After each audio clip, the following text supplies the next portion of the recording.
शुभ संध्या सभी को। तो आज हम क्लास 10th का एक महत्वपूर्ण ही चैप्टर पढ़ेंगे, प्रकाश, जिसको हम इंग्लिश में लाइट कहा जाता है। तो चलिए शुरू करते हैं। तो ये मेरा प्रकाश चैप्टर आज हम पढ़ेंगे। Okay, light. अब चलिए देखना है कि ये लाइट होता क्या है। तो पहले ये देखते हैं कि हम जो अपनी आँखों से किसी वस्तु को देखते हैं तो क्या मेरे आँख में प्रकाश होता है क्या? अब क्वेश्चन ये है कि आँख में प्रकाश होता है या नहीं है। अभी मेरे पास बल्ब जले हुए तो हम चीज़ों को देख पाते हैं, और यदि बल्ब को ऑफ़ कर दिया जाए तो हम किसी भी वस्तु को देख नहीं पाएंगे। इसका मतलब ये हुआ कि हमारे आँख में प्रकाश नहीं होता है। आँख बस एक माध्यम है, किसी वस्तु को देखने का माध्यम है आँख बस। और किसी वस्तु को हम तब देख सकते हैं जब इस पर प्रकाश पड़ता है, तभी देख सकते हैं। मान चले कि पूरा अंधेरी रात है, यदि हम टॉर्च किसी वस्तु पर जलाएंगे तो बस हम वही वस्तु देख पाएंगे जिस पे हमने टॉर्च जलाया है। ओके, तो मतलब कि किसी वस्तु को देखने में रात्रि के समय में हम लोग को हेल्प किसने किया? तो हेल्प किया हमको प्रकाश ने।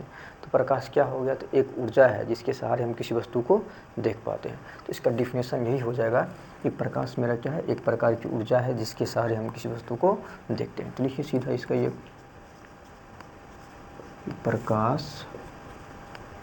प्रकाश एक ऊर्जा है। प्रकाश एक ऊर्जा है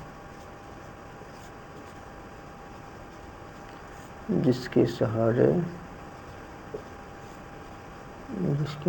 हम किसी वस्तु को देख पाते हैं। जिसके सहारे हम किसी वस्तु को देखते हैं। चलिए हो गया। ये क्या कहलाता है? प्रकाश कहलाता है। और प्रकाश में एक पॉइंट और लिखिएगा कि प्रकाश विद्युत चुंबकीय तरंग के रूप में गमन करता है। तो ये भी लिखना पड़ेगा, प्रकाश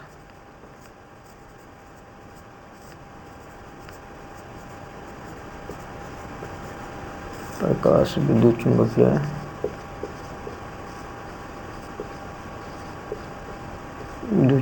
तरंग के रूप में गमन करता है।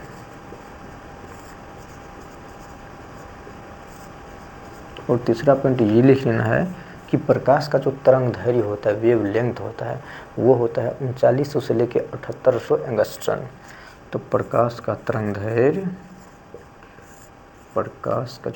दैर्घ्य होगा, प्रकाश का तरंग दैर्घ्य 3900 एंगस्ट्रम से 7800 एंगस्ट्रम होता है। इतना तक इसके बारे में याद कर लेना है। अब देखना है कि प्रकाश निकलता किसे है। तो प्रकाश स्रोत से निकलता है। तो देखिए प्रकाश किसे निकलेगा? तो प्रकाश जो है ना, प्रकाश स्रोत से निकलता है। प्रकाश स्रोत से निकलता है। अब ये जो प्रकाश स्रोत है, मतलब सोर्स ऑफ लाइट है, ये 2 टाइप्स का हो जाएगा। पहला तो एक वो कि जिसे हम लोगों ने बनाया है, जिसे मानव निर्मित प्रकाश स्रोत बोलेंगे। जैसे ये ट्यूबलाइट हो गया, टॉर्च हो गया, मोबाइल का ये फ्लैश लाइट हो गया। तो ये सब किस में आ जाएगा? मानव निर्मित प्रकाश स्रोत में। और कुछ वो प्रकाश स्रोत जिसे प्रकृति ने बनाया है, जैसे सूर्य हो गया, तारे हो गया, तो ये सब किस में आ जाएगा? प्राकृतिक प्रकाश स्रोत में। तो चलिए यहाँ पे हम लिखते हैं प्रकाश स्रोत, सोर्स ऑफ लाइट।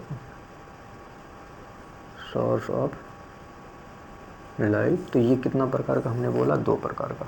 पहला तो प्राकृतिक प्रकाश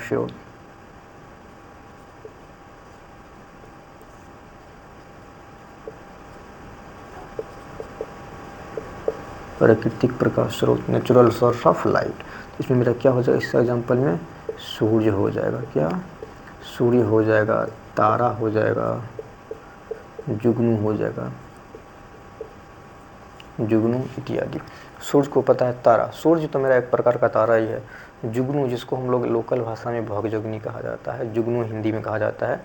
ये खास करके जंगल, झाड़ियाँ, जहाँ पे गंदे स्थान होते हैं, ये यहाँ पे आपको चुक ये करते मिल जाएगा। ये जुगनू है ना, कम ज़्यादा ब्लिंकिंग करते मिल जाएगा। तो ये हो गया प्राकृतिक प्रकाश स्रोत।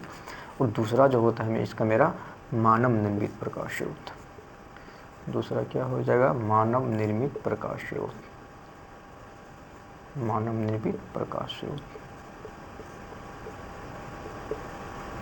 जिसको इसमें कहा जाता है आर्टिफिशियल सोर्स ऑफ लाइट। तो इसमें जो जितना सारे चीज़ हम लोग देखते हैं, जैसे बल्ब हो गया, अभी भी देखिए बल्ब, कितने सारे बल्ब जल रहे हैं। बल्ब हो गया, टॉर्च हो गया, है ना, बल्ब हो गया, टॉर्च हो गया, ट्यूबलाइट हो गया, इत्यादि इत्यादि। तो क्या हो गया, हमने देख लिया कि प्रकाश स्रोत 2 प्रकार का। पहला तो प्राकृतिक प्रकाश स्रोत, जिसमें सूर्य, तारा, जुगनू ये सब हो गया, जिसे भगवान ने बनाया है, ईश्वर ने बनाया है। और दूसरा मानव निर्मित प्रकाश स्रोत, बल्ब, टॉर्च, ट्यूबलाइट इत्यादि, ये सब मानव निर्मित में आ जाएगा, क्योंकि इसको हम लोगों ने बनाया है। तो चलिए इसका एक स्क्रीनशॉट ले लीजिए। अब हमको देखना है कि वस्तुएं कितने प्रकार की होती है। प्रकाश उत्पन्न करने के आधार पर वस्तु 2 प्रकार का। पहला तो एक वो वस्तु जिससे प्रकाश निकलेगा, और दूसरा वो वस्तु जिससे प्रकाश निकलेगा ही नहीं। जैसे मान के लिए कि ये मेरे पास डस्टर है मिटाने वाला, इससे प्रकाश नहीं निकलेगा। तो जिससे प्रकाश नहीं निकलेगा उसको अप्रदीप्त वस्तु कहा जाएगा, नॉन लुमिनियस बॉडी। और जिससे प्रकाश निकलेगा, जैसे बल्ब हो गया, सूर्य हो गया, जुगनू हो गया, उसको प्रदीप्त वस्तु अर्थात लुमिनियस बॉडी कहा जाएगा। चलिए उसको भी लिख देते हैं।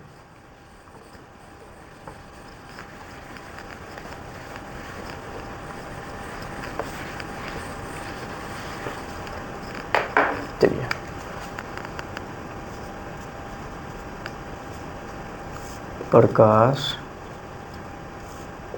प्रकाश उत्पन्न करने के आधार पर वस्तु 2 प्रकार का होता है।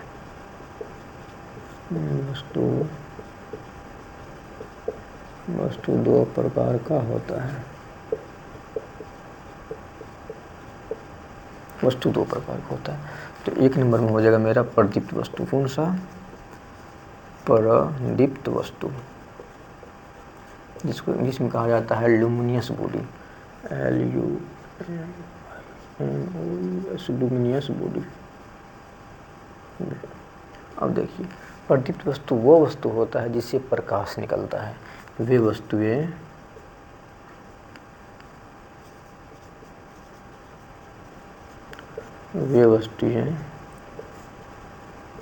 जिससे प्रकाश निकलता है।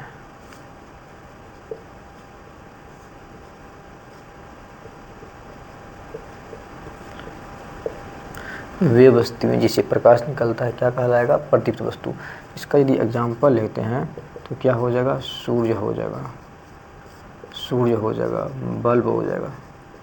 इसमें आर्टिफिशियल और प्राकृतिक नहीं देखना है, जिससे निकलेगा वो सारा। देखिए सूर्य हो गया, बल्ब हो गया, जुगनू हो गया, उसके बाद तारा हो गया, टॉर्च हो गया इत्यादि, है ना, इससे प्रकाश निकलेगा। और याद रखिएगा कि चंद्रमा, सॉरी चंद्रमा को हटाइए, अब पहले दूसरा नंबर पर आते हैं अप्रदीप्त वस्तु। अप्रदीप्त वस्तु, नॉन लुमिनियस बॉडी,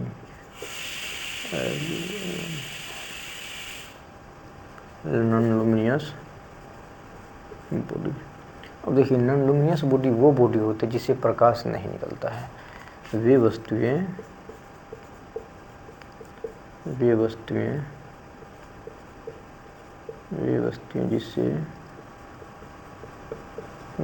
जिससे प्रकाश नहीं निकलता है। वे वस्तुएं जिससे प्रकाश नहीं निकलता है। इसका एग्जाम्पल में पहला एग्जाम्पल ले लीजिए चंद्रमा का। चंद्रमा हो गया, लकड़ी हो गया,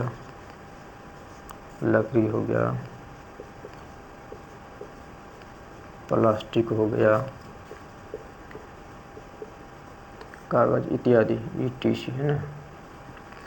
देखिए चंद्रमा से भी प्रकाश नहीं निकलेगा, लकड़ी से भी नहीं निकलता प्रकाश, कागज, ETC, ब्लैक बोर्ड, ये जो व्हाइट बोर्ड है, इससे भी प्रकाश नहीं निकलता। तो ये सब हो गया। अब देखना है कि चंद्रमा के बारे में बहुतों के दिमाग में ये कन्फ्यूजन होता होगा कि चंद्रमा से प्रकाश निकलता है। एक्चुअली क्या होता है कि चंद्रमा से प्रकाश नहीं निकलता है। चंद्रमा क्या करता है कि सूर्य के प्रकाश को रिफ्लेक्ट करने का काम करता है। जैसे मान लीजिए मेरे पास एक मिरर है, देखिए मेरे पास मिरर है, अभी देखिए, अब ये एक्चुअली मिरर प्रकाश उत्पन्न नहीं करते। यदि इस पे देखिए, यदि बल्ब की लाइट पड़ती है, देखिए यहाँ देखिए थोड़ा लाइट आ रहा है ना, तो इसी प्रकार चंद्रमा भी काम करता है। सन के लाइट को रिफ्लेक्ट करता है, सूर्य के प्रकाश को रिफ्लेक्ट करके मतलब परावर्तित करके पृथ्वी पे भेजता है, और इसीलिए वो हमको दिखाई देता है। कौन? चंद्रमा हमको दिखाई देता है, क्योंकि उस पर सूर्य का प्रकाश पड़ता है, इस वजह से वो हमको चमकते हुए दिखाई देता है। वास्तव में चंद्रमा के पास खुद का प्रकाश नहीं होता है। जैसे मान के चलिए जैसे ये मान के चलिए दर्पण है, यदि दर्पण का प्रकाश यहाँ पड़ रहा है, तो हम लोग यहाँ यदि रहते तो दर्पण को देखते हैं, तो हम लोग को महसूस होता है कि ये प्रकाश किसका है? दर्पण का है। लेकिन वास्तव में ये प्रकाश दर्पण का नहीं है, ये प्रकाश बलों का है। तो ऐसा ही सिस्टम चंद्रमा में भी होता है कि देखने में लगता है कि चंद्रमा का है, लेकिन वास्तव में वो चंद्रमा का प्रकाश नहीं होता है, बल्कि वो सूर्य का ही प्रकाश होता है, जिससे पड़ने पर चंद्रमा चमकता है, तो हम लोग को वो दिखाई देता है। इसीलिए चंद्रमा आ जाएगा अप्रदीप्त वस्तु में, क्योंकि इसके पास खुद का प्रकाश नहीं होता है। तो ये हो गया। अब ये तीसरा पॉइंट इसमें ये पढ़ना है, तीसरा स्टार, कि प्रकाश प्रवेश करने के आधार पर वस्तु तीन प्रकार का। कुछ ऐसा वस्तु होता है कि जिसमें प्रकाश पूरा का पूरा प्रवेश कर जाएगा, और कुछ वो वस्तु होते हैं कि जिसमें प्रकाश प्रवेश थोड़ा थोड़ा करता है, और कुछ वो वस्तु होते हैं जिसमें प्रकाश प्रवेश बिल्कुल नहीं करता है ना। तो हम लोग पढ़ते हैं कि वो मेरा जिसमें प्रकाश प्रवेश करेगा तो पारदर्शी वस्तु, ट्रांसपेरेंट ऑब्जेक्ट, जिसमें प्रकाश थोड़ा थोड़ा करेगा अर्ध पारदर्शी वस्तु मतलब ट्रांसलूसेंट ऑब्जेक्ट, और जिसमें प्रकाश बिल्कुल ही प्रवेश नहीं करेगा वो हो जाएगा मेरा अपारदर्शी वस्तु, ओपेक ऑब्जेक्ट। चलिए इसको भी यहाँ पे लिखते हैं। चलिए यहाँ तक इसको मिटा देते हैं।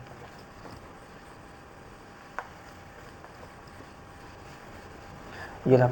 अब ये प्रकाश प्रवेश के आधार पे, अब देखिए प्रकाश प्रवेश करने के आधार पर, प्रकाश प्रवेश करने के आधार पर वस्तु तीन प्रकार के होते हैं। वस्तु तीन प्रकार के होते हैं। तो पहला हो जाएगा मेरा इसमें पारदर्शी वस्तु, इसको ट्रांसपेरेंट कहा था, TRANSPARENT, ट्रांसपेरेंट ऑब्जेक्ट। अब देखिए वैसा वस्तु जिससे प्रकाश आर पार हो सके, वैसा वस्तु जिससे प्रकाश आर पार हो सके, आर पार हो सके। ओके, इसका आप एग्जांपल में ले लीजिए ग्लास, जिसको शीशा कहा जाता है। शीशा से प्रकाश इस पार से उस पार जा सकता है आसानी से। उसके बाद देखिए पानी में भी क्या होता है, प्रकाश इस पार से उस पार जाता है। अभी देखिए हवा, अभी जो यहाँ पे हवा मौजूद है, तब तो प्रकाश जो मेरे पास आया है तो हवा के माध्यम ही आया है ना, कि बीच का क्या हो जाएगा हवा इत्यादि। तो ये सारे वस्तु जिससे प्रकाश जो है ना इस पार से उस पार जा सकता है, वो मेरा पारदर्शी हो गया। चलिए दूसरा नंबर भी देखते हैं, अर्ध पारदर्शी।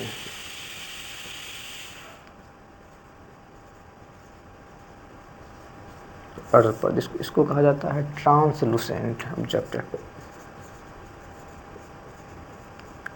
Translucent object. अच्छा, ये क्या हो जाएगा, इसमें थोड़ा थोड़ा प्रकाश प्रवेश करेगा, तो वैसा वस्तु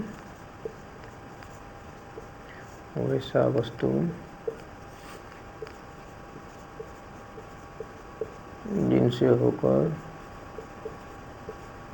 होकर प्रकाश आंशिक रूप से आर पार होता है, जिससे होकर प्रकाश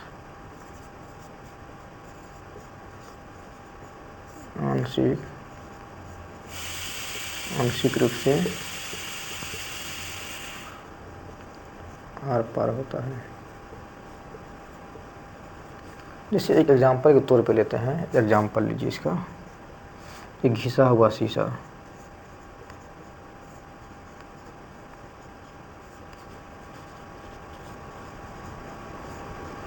घिसा हुआ यदि किसी शीशे को हम घिस देंगे तो वो अर्ध पारदर्शी बन जाएगा। यदि नहीं घिसेंगे तो मेरा क्या रहेगा, पारदर्शी रहेगा। घिसा हुआ शीशा हो गया।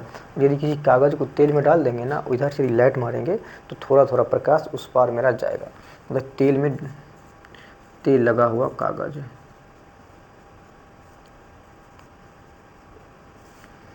तेल लगा हुआ कागज़ इत्यादि। एक एग्जाम्पल जैसे मान के लीजिए मेरे पास एक बोतल है, ठीक है ना, ये मेरे पास एक बोतल है। इस बोतल से देखिए प्रकाश पूर्णतः आर पार नहीं होगा क्योंकि ये बोतल घिसा हुआ है, ठीक है ना।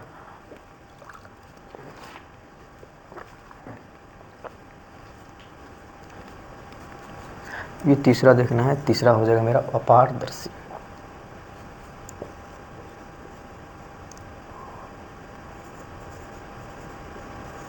अपारदर्शी वस्तु।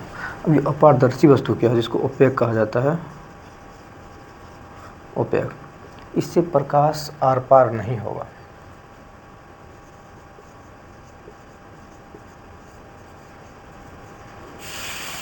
इससे होकर प्रकाश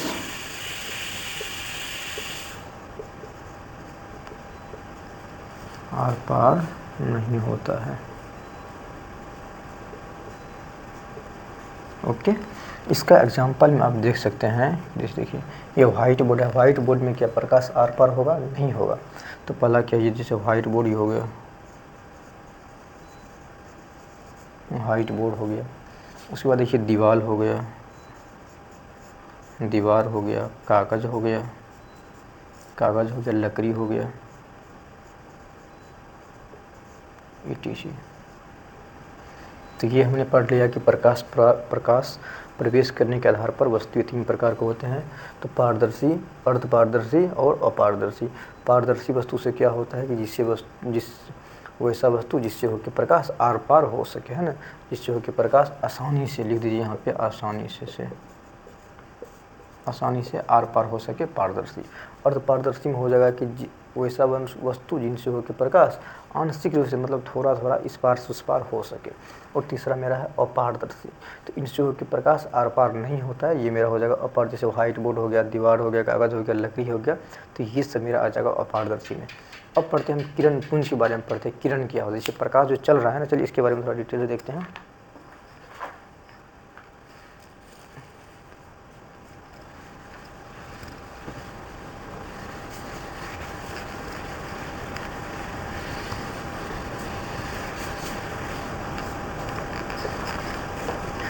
ये देखिए किरण, देखिए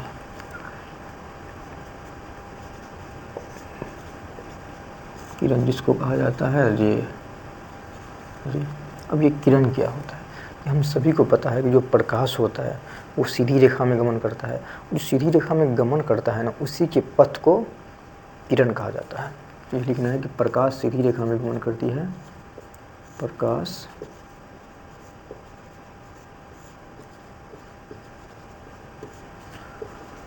सीधी रेखा में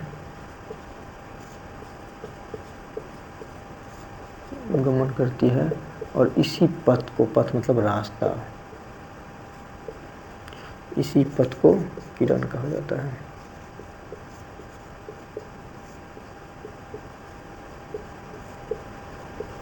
ओके, अब देखिए किरण हो गया, लेकिन किरण जो निकलता है ना किसी भी सोर्स से, तो बहुत सारे होते हैं, बहुत सारे ग्रुप्स में होते हैं। ये किरण का समूह होता है ना, किरण का ही समूह किरण पुंज कहलाता है। जैसे हम टॉर्च जलाते हैं तो उसमें कई सारे किरण निकलता है, किरण पुंज निकलता है। किरण नहीं निकलता, किरण तो एक किरण कहलाता है, और किरणों का जो समूह होता है वही किरण पुंज कहलाता है। तो अब देखिए कि किरण पुंज क्या होता है। किरण, ये क्या होता है, ये किरणों का समूह, ग्रुप ऑफ रेज को कहा किरण पुंज कहा जाता है। तो किरणों के समूह को लिख दीजिए, किरणों की समूह को, किरणों की समूह को किरण पुंज कहा जाता है।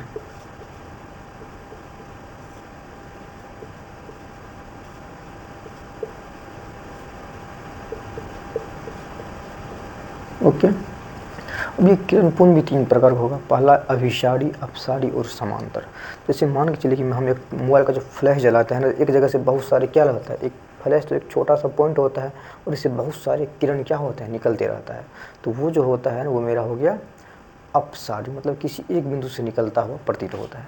चलिए, जो 3 होगा तो पहला एक होता है मेरा अपसारी, अपसारी, और दूसरा नंबर को दे दीजिए अभिसारी को, दूसरा हो जाएगा अभिसारी, और तीसरा हो जाएगा समांतर किरणपुंज, समांतर किरणपुंज। ओके, चलिए पहला के बारे में देखते हैं, अपसारी किरणपुंज।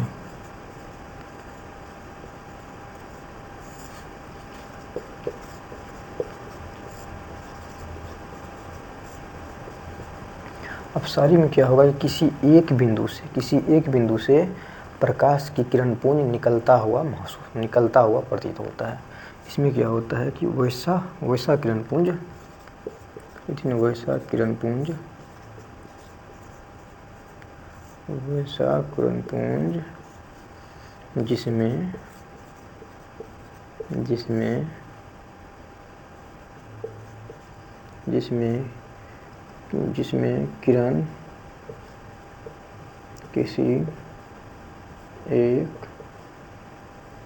जिसमें किरण किसी एक बिंदु से निकलता हुआ प्रतीत होता है,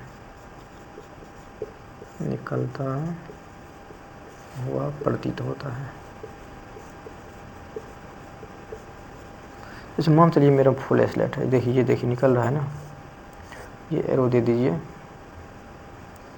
और ये क्या लग रहा है कि किसी एक बिंदु है, ये लगता है कोई एक बिंदु टॉर्च या कोई एक बिंदु है, और इससे मेरा क्या हो रहा है, लाइट मेरा निकल रहा है ना, तो ये मेरा हो जाएगा अपसारी किरणपुंज। और दूसरा नंबर का लिखिए, यहाँ पे दूसरा नंबर लिखते हैं, अभिसारी किरणपुंज, अभिसारी। इसमें क्या होता है कि प्रकाश की किरणें किसी एक बिंदु पर आके मिलती हुई प्रतीत होती है। इसमें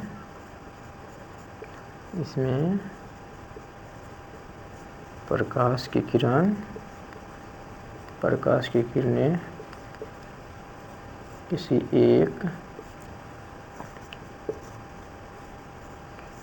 एक बिंदु पर मिलती हुई प्रतीत होती है। जैसे देखिए ये मेरा है, और यहाँ देखिए ये एरो,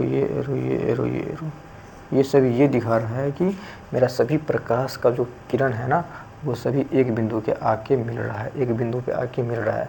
तो इस प्रकार का जो किरण पुंज होगा, अर्थात किरणों का समूह होगा, वो मेरा अभिसारी किरण पुंज कहलाएगा। और एक मेरा होता है समांतर किरण पुंज। तो समांतर वाला को यहाँ लिख देते हैं,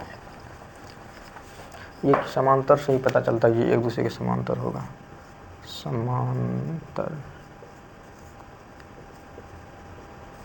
समांतर किरण पुंज क्या होता है कि इसमें जो है ना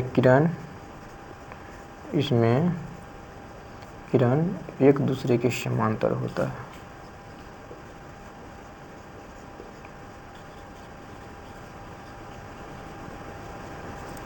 एक दूसरे के समांतर होता है। जैसे देखिए ये सभी क्या है, एक दूसरे के समांतर किरण है, अर्थात ये मेरा हो गया समांतर किरण पुंज। जैसे सन का जो लाइट आता है ना, वो भी एक समांतर किरण पुंज का ही एक एग्जाम्पल है। ओके, और साथ ही जो भी मेरा बहुत दूर से जो लाइट की किरणें जो भी आती है, वो मेरा समांतर किरण पुंज का एक एग्जाम्पल होता है। जैसे मान लीजिए एक लेजर लाइट जो मारते हैं स्टेज से पे, जो नाच चलता है देखते हैं, लेजर लाइट मारता है, कितना दूर से वहाँ तक चला जाता है डांसर के बॉडी पे, तो वो भी मेरा एक समांतर किरण पुंज का ही एग्जाम्पल है। ताकि जो टॉर्च लंबा रोशनी मारते होते हैं ना, जो समांतर किरण पुंज होता है, इस वजह से वो लंबा दूरी तय कर लेता है। तो ये सब मेरा इतना था, और ये मेरा एक बेसिक था। और कल पढ़ेंगे, अगला दिन पढ़ेंगे कि अपवर्तन क्या होता है, परावर्तन क्या होता है, गोलीय दर्पण में, समतल दर्पण में। तो मेरे वीडियो में बने रहिए, और इसमें किसी प्रकार का अशुद्धि हो, त्रुटि हो, तो कृपया कमेंट बॉक्स में कमेंट कीजिए, ताकि मैं अपने आप में थोड़ा सुधार कर सकूं। और कमेंट करने के लिए आप लोग को बहुत बहुत धन्यवाद। एडवांस में कमेंट कीजिएगा। ठीक है, मिलेंगे नेक्स्ट वीडियो में।